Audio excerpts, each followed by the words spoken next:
오늘은 에베소서 4장 17절로 24절 말씀을 중심으로 새 사람을 입으라 하는 주제로 말씀을 드립니다. 우리 그리스도인들은 하나님의 부르심에 합당한 삶을 살아가야 합니다. 하나님이 우리를 하나님의 자녀로 불러주셨습니다. 그러니까 하나님의 자녀답게 살아야 합니다. 하나님은 우리를 하나님 나라 백성으로 불러주셨습니다. 그러니까 하나님 나라 백성의 신분에 맞게 살아가야 하는 것입니다. 서로 하나가 되라고 부르심받은 우리는 늘 연합하는 것, 하나 되는 것을 도모하며 살아가야 합니다. 그리고 오늘 본문이 우리에게 말씀하신 거룩한 자들이 되라고 불러주셨기에 우리는 순결함을 위해서 살아가고 순결함을 도모해야 하는 것입니다. 여기 순결함, 퓨리티와 연합, 유니티라고 하는 것은 하나님의 백성에게서 빼놓을 수 없는 특징이라고 할 것입니다. 교회의 두 기둥이기도 합니다. 교회가 하나 된다. 교회가 순결하다. 사도 바울은 지금까지 연합에 대해서 논의했으나 이제부터는 순결에 대해서, 퓨리티에 대해서 말씀하고 있는 것입니다. 그리스도인은 날마다의 삶에서 옛적 이방인이었을 때의 삶을 벗어버려야 합니다. 마치 더러운 옷을 벗는 것과 같습니다. 우리가 예수를 믿고 거듭났다고 해서 하루아침에 다 우리가 완전히 100% 새로워지지 않습니다. 그 과정을 거치게 됩니다. 그리스도인의 삶은 날마다 그리스도의 새 옷을 입는 것입니다. 새로운 삶, 순결한 삶, 깨끗한 삶이 곧 그리스도인의 삶입니다. 우리는 먼저 이방인, 하나님이 없는 사람과 같이 생활하지 말아야 된다고 17절부터 19절에 말씀하십니다. 여기서 사도 바울은 하나님을 믿지 않는 이방인들의 모습을 매우 부정적인 필치로 말씀하고 있습니다. 이방인, 하나님이 없는 사람의 세 가지 특징을 이야기했는데 영적인 무지, 영적인 죽음, 도덕적인 타락과 방탕이라고 말씀하고 있습니다. 먼저 이방인, 하나님 없는 사람의 삶의 특징은 영적인 무지입니다. 17절부터 18절 상반절입니다. 그러므로 내가 이것을 말하며 주 안에서 증언하노니 이제부터는 너희는 이방인이 그 마음에 허망한 것으로 행함같이 행하지 말라. 그들의 총명이 어두워지고 마음이 허망해졌다. 마음, 누스라고 하는 이 마음은 본래 하나님께서 계시를 주실 때 그것을 인식하고 이해할 수 있는 하나님의 형상의 한 부분입니다. 그런데 타락해서 더는 그렇게 할 수가 없습니다. 허망해졌다는 것입니다. 썩어졌습니다. 방향이 없습니다. 목표가 없습니다. 어떻게 보면 그저 돈 많이 벌고 재밌고 쾌락을 많이 누리며 살면 좋겠다. 그것이 목표가 된 것처럼 살아갑니다. 그래서 한 유명한 문예 평론가가 현대의 정신 문명에 대해서 이렇게 평가합니다. 현대 문화는 많은 삶의 수단과 방법은 개발했지만 목적과 목표는 개발하지 못했다. 그래서 오늘날 많은 사람들은 마음에 방황을 합니다. 하나님이 없기 때문에 그렇습니다. 그 마음이 허망합니다. 어쩔 줄 모릅니다. 인생의 참 목적을 발견하지 못하고 허망해질 때 모든 인생의 타락한 삶이 시작되어지는 것입니다. 이는 범사에 그리스도께까지 자라가야 하는 성도들의 삶과는 아주 대조적인 것이라고 말할 수 있습니다. 또한 총명이 어두워졌다고 그랬습니다. 이방인들은 총명, 지각이 어두워져 있어서 하나님을 알지 못하고 하나님의 뜻을 이해하지 못합니다. 이야기해줘도 깨닫지 못합니다. 하나님을 알지 못하는 탓에 그들은 하나님 대신 자기를 영화롭게 하고 자기를 절대적인 존재처럼 생각합니다. 내 인생 내 마음대로 산다고 합니다. 심지어 그들은 스스로 지혜 있다고 생각하고 주장하지만 창조주보다도 오히려 피조물들을 섬기고 마음에 허전한 것을 채우기 위해서 헛된 신들을 추구하고 나아가기도 합니다. 스스로 똑똑하다고 자랑하지만 마음이 어두워져서 궁극적인 진리를 깨닫지 못하는 것입니다. 두 번째 이방인의 삶의 특징은 영적인 죽음입니다. 여기 18절에 보면 그들 가운데 있는 무지함과 그들의 마음의 굳어짐으로 말미암아 하나님의 생명에서 떠나 있도다. 여러분, 하나님이 생명의 근원입니다. 영적인 생명, 영원한 생명의 근원이 하나님이십니다. 그러므로 그 하나님에게서 분리된 사람은 영적으로 죽은 사람입니다. 우리가 하나님께 들어와 하나님을 알고 하나님의 생명을 영접할 때 우리에게 구원의 길이 열려졌던 것입니다. 우리가 구원한 것에 대해서 에베소서의 2장에 뭐라고 했었습니까? 그는 허물과 죄로 죽었던 너희를 살리셨도다. 죽을 우리가 아니라 죽었던 우리를 살려주셨다. 이방인들이 하나님의 생명에서 떠난 이유는 그들 안에 있는 하나님에 대한 무지 때문에 그렇습니다. 그들은 하나님을 알지 못할 뿐만 아니라 하나님의 능력이요 지혜인 그리스도의 십자가를 미련한 것으로 간주하고 있기 때문에 십자가를 통한 구원의 역사에 동참할 의사가 없는 것입니다. 또한 이방인들이 하나님의 생명에서 분리되어 있는 것은 그들의 마음이 완고하기 때문이다. 마음이 굳어졌다 그랬습니다. 마음이 굳어졌다는 것은 완고하다, 완강하다는 뜻입니다. 이방인들은 영적으로 무지할 뿐만 아니라 하나님과 그들의 진리, 하나님과 그의 진리를 완강하게 거부하기까지 하므로 도무지 하나님과 생명의 관계를 가질 수가 없습니다. 따라서 그들은 허물과 죄 가운데서 영적으로 죽어 있는 것입니다. 세 번째, 이방인의 삶의 특징은 도덕적인 타락과 방탕입니다. 여기 19절에 보면 그들이 감각 없는 자가 되어 자신을 방탕에 방임하여 모든 더러운 것을 욕심으로 행하되 여기서 사도 바울은 이방인들, 하나님 없는 사람들이 무감각하게 되어서 자신을 방탕에 내맡기고 온갖 더러운 것들을 욕심스럽게 탐욕스럽게 행한다고 말했습니다. 감각 없는 자가 되었다고 했습니다. 감각 없다, 무감각하다. 이 말은 원래 여러분 우리의 손에 굳은 살이 있다든지 하면은 어떤 아픔을 느끼지 못하는 상태를 이야기합니다. 본문에서는 수치를 느끼는 감각이 없음을 이야기합니다. 그들은 도덕적으로 무감각해졌습니다. 그래서 시각이 어두워지고 마음이 굳어진 결과 이 이방인들, 하나님 없는 사람들이 방탕하고 방종하고 참 죄된 일을 하면서도 수치를 느끼지 못하는 상태를 가리켜 이야기하고 있는 것입니다. 자신을 방탕에 방임했다 그랬습니다. 여기 사회적인 관습과 도덕까지도 무시하고 무절제하게 쾌락을 추구하는 모습입니다. 방탕, 기준 없는 삶이라고 이야기할 것입니다. 20세기 유명한 기독교 철학자인 프란시스 셰퍼가 말합니다. 현대인의 가장 큰 불행은 절대성을 상실하고 버렸다는 것이다. 절대성이 없다. 절대죄가 없다. 아마 그것이 포스트 모더니즘의 특징이라고 말할 수 있겠죠.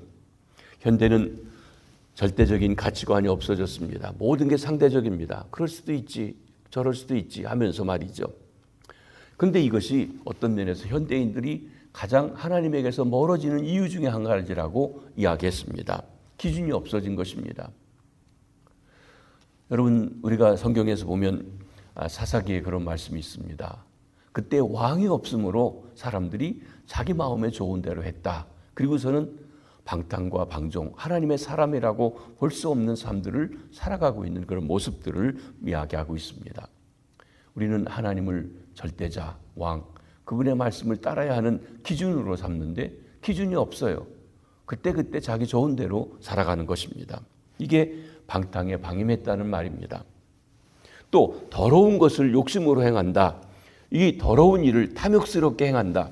여기 더러운 것이라고 하는 이것은 도덕적인 언어로 부적절한 삶을 얘기하는데 특별히 성적인 타락, 성적인 부정을 이야기하는 것으로 비상식적인 성적인 타락을 얘기합니다. 동성애도 있겠죠. 또 요즘에 보면은 사람들이 마약에 취해서 갖가지 해괴망측한 성적인 부정을 행하기도 합니다. 그런데 중요한 것은 그들 자신은 부끄러움이 없어요. 감각이 없어졌다고 이야기하는 것입니다. 물론 1세기 그리스 로마 시대 이방인들이 모두 다 그렇게 산 건 아닙니다. 어떤 이들 가운데서는 절제하고 덕을 실천하며 고상한 삶을 추구한 사람도 있습니다. 오늘날도 마찬가지죠. 그러나 대다수의 이방인들 하나님 없는 사람들은 사도 바울이 말한 대로 수치심도 없고 육체의 욕심을 따라 더러운 일을 행하기에 일쑤였던 것입니다. 이것이 그리스도가 없고 성령이 없고 하나님이 없는 사람들의 실제적인 삶의 모습인 것입니다. 이방인들의 모습을 적나라하게 모사온 사도 바울은 이제 이런 이방인들의 삶을 벗어버려야 된다고 그리스도인들에게 강력하게 권고하고 있는 것입니다. 그리스도인의 생활은 무엇입니까? 20절에 24절에 말씀합니다. 어떻게 이방인들의 더러움에서 순결함을, 거룩함을 우리가 이룰 수가 있습니까? 먼저 그리스도를 배우는 생활을 하라고 말씀하십니다. 20절, 21절입니다. 오직 너희는 그리스도를 그같이 배우지 아니하였느니라.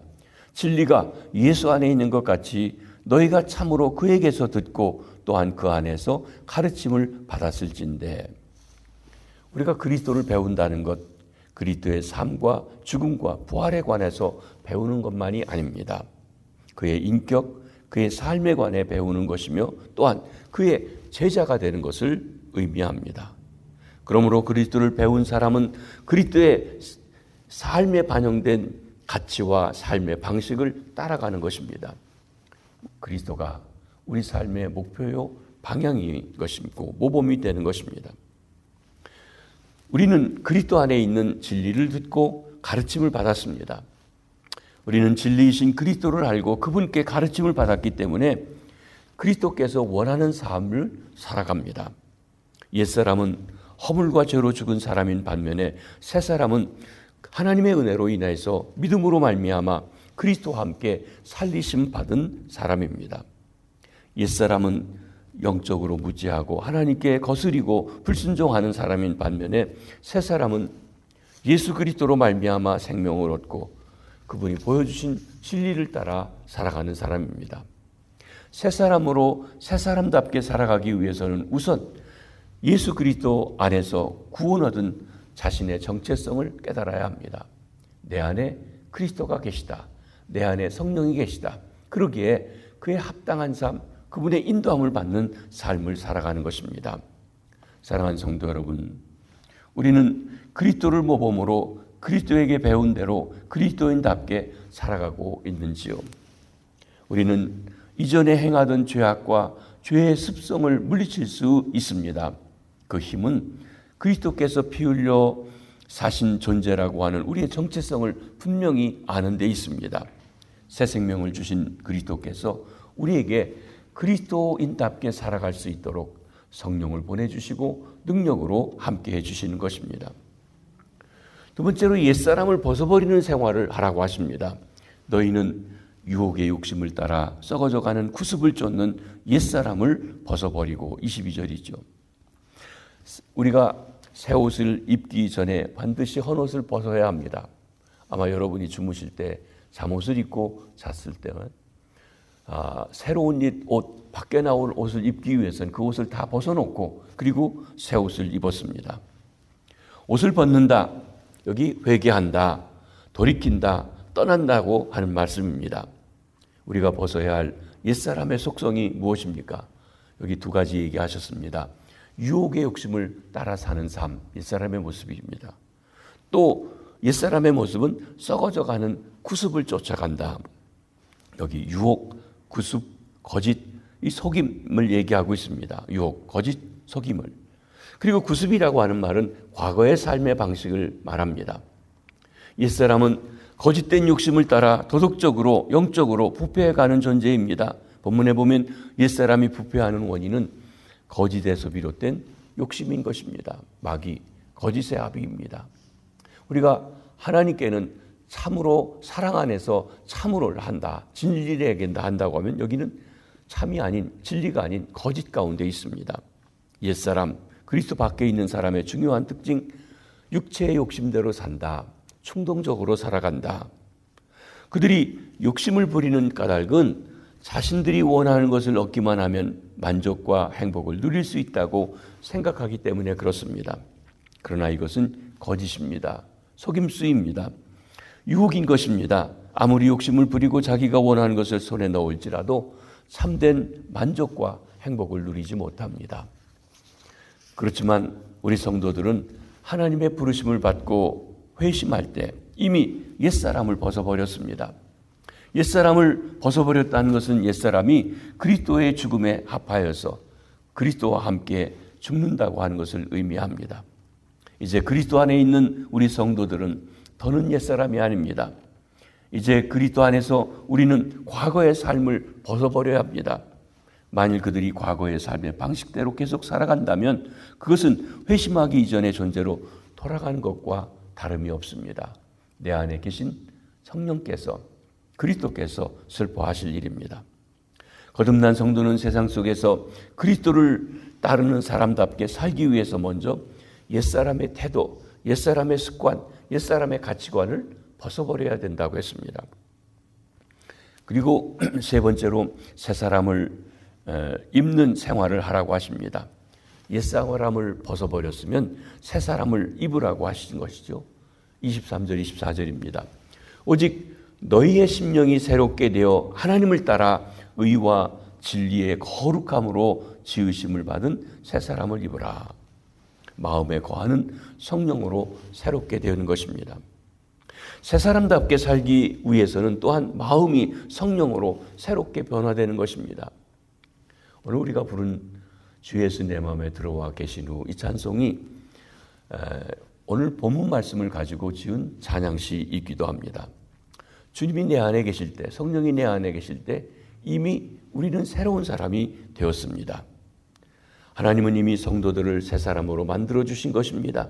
성령을 그 마음에 주셨는데 성령은 내 안에 내주하십니다. 성령님은 사람을 새롭게 하시는 분이십니다. 나아가 성령님은 믿는 사람을 점차적으로 그리스도의 형상으로 변화시켜서 영광에서 영광에 이르게 하시는 분이십니다. 성도는 이미 마음에 거하시고 계신 성령님과의 관계 속에서 새로워집니다. 성령님을 의지하고 순종할 때 우리의 마음이 새로워지는 것입니다. 옛사람을 벗고 새사람을 입는 것은 하나님의 부르심을 받고 그리스도를 믿을 때 이례적으로 일어납니다. 그러나 새로워지는 것은 성도의 전 과정을 통해서 반복적으로 지속적으로 계속돼야 합니다. 거듭난 사람이 내 안에 계신 성령님과 그리스도와의 관계를 끊고 내 마음대로 살면 내가 거듭은 났을지 모르지만 변화되지 못하고 있게 되는 것입니다. 그래서 성도의 중요한 것은 날마다 순간마다 우리 안에 계신 성령님의 인도함과 도우심을 받으며 살아가는 것입니다. 성령께서 옛사람을 벗고 새사람을 입은 성도들을 지속적으로 새롭게 하여서 그 본성과 삶에서 온전히 새로운 삶으로 변화시켜 주시는 것입니다. 성숙해 가야 됩니다. 바울사도는 더 구체적으로 새사람을 의와 진리의 거룩함으로 지으심을 받은 새사람이라고 말씀하십니다. 하나님께서는 참된 의와 참된 거룩함으로 새사람을 창조하셨다는 말씀입니다. 의와 거룩함, 하나님의 속성이죠. 하나님은 자기 형상을 따라 창조한 새사람에게 의와 거룩함의 특징을 갖게 하셨습니다. 그러므로 새사람, 그리스도의 사람, 거듭난 사람은 의와 거룩한 존재로서 의와 거룩함으로 하나님을 섬기고 의와 거룩함 가운데 행해야 합니다. 오늘날 세상 사람들이 교회를 조롱하고 멸시하는 이유 중에 한 가지가 이 의와 거룩함이 없기 때문에 그래요. 하나님의 백성이라고 거듭났다고 우린 천국 간다고 하면서도 세상 사람과 같이 욕심대로 살고 그리고 구습을 쫓는 삶을 똑같이 살아가기 때문에 그럴 거면 우리가 교회 가서 매여 살 필요가 없다고 생각한다는 것입니다. 그렇습니다. 여기 강조점이 무엇입니까? 성도들은 하나님의 형상을 따라 참된 의, 참된 거룩함으로 창조된 새 사람이라는 것입니다. 그러므로 성도들은 자신들이 하나님을 따라 참된 의와 참된 거룩함으로 창조된 새 사람이라는 사실을 분명히 깨닫고 새 사람답게 살아가야 합니다. 그게 순결이고 그게 거룩함입니다. 말씀을 정리합니다. 우리는 그리스도 안에서 날마다 새로워지는 삶을 살아가야 합니다. 날마다 예수 그리스도 안에서 날 위해 흘리신 보혈로 씻음 받으셔야 합니다. 또 우리 마음에 거하시는 성령님을 순간순간 의지하고 순종하고 나아가 성령으로 충만함 가운데 육체의 욕심들을 이기고 새롭게 되어서 죄와 사탄과 옛생활을 이겨나가야 하는 것입니다. 그래서 순결을, 퓨리티를 이루어야 합니다. 순결한 교회가 거룩한 교회입니다. 하나된 교회가 건강한 교회입니다. 다양한 지체가 자기 역할을 잘 감당하는 교회가 건강한 교회입니다. 의와 거룩함을 실천해내는 순결한 교회가 건강한 교회인 것입니다. 우리 시온 성결교회가 바로 이러한 건강한 교회로서 하나님이 기뻐하시는 공동체가 되기를 주님의 이름으로 축복합니다. 기도하시겠습니다. 주님, 저희들이 옛사람을 따라서 영적으로 무지했고 하나님의 생명이 떠나 있었고 마음이 완고하고 도덕적으로 타락해 있던 저희들을 찾아와 불러주시고 구원해 주셨습니다. 성령으로 진리를 깨닫게 해주셨습니다. 우리의 주님 그리스도를 배우는 삶을 살게 하시고 유혹의 욕심을 따라 사는 그 삶을 벗어버리고 썩어져가는 구습을 버리고 오직 생명해 주신 주님을 바라보며 십자가를 지며 성령의 인도하심 속에 승리하는 삶을 살아서 거룩한 삶, 순결한 삶, 깨끗한 삶, 하나님 보시기에 기쁜 삶, 하나님이 우리와 함께하는 삶을 이 세상에 드러나는 우리 교회가, 공동체가 우리 한 분 한 분 되도록 도와주시옵소서. 그러게 우리에게 주의 말씀을 주시고 성령을 예민하게 순종하며 따라가는 그 믿음도 허락하여 주시옵소서. 우리 시온 교회가 건강한 교회, 주 안에서 하나된 교회, 주님을 닮은 순결한 교회, 모든 지체들이 자기 역할을 잘 감당하는 교회, 그래서 하나님의 역사를 이 땅에서 드러내는 복된 교회 되게 해주시옵소서. 오늘도 새날을 주셔서 감사합니다. 이날의 일터로, 사업장으로, 직장으로 가는 우리 성도들 구석구석에서 하나님의 백성답게 살고 그리스도를 증거하며 살게 하시옵소서. 새학기를 맞이해서 학교에 가서 공부하는 우리의 자녀들, 손주들 축복해 주시고 지혜를 주시고 어려서부터 하나님의 말씀을 배우며 작은 그리스도인으로 그 속에서 그리스도인답게 살아가게 하시옵소서. 병상에 있는 환우들, 암과 투병하시는 분, 하나님이 연로해서 하나님이여 또 이렇게 병상에 계신 분들 찾아주시고 주님을 바라볼 때 새 힘 주시고 주의 평강으로 새롭게 하여 주시옵소서. 오늘 하루도 주 안에서 승리케 하옵소서. 감사합니다. 예수님의 이름으로 기도하옵나이다. 아멘. 자유로 기도하시겠습니다.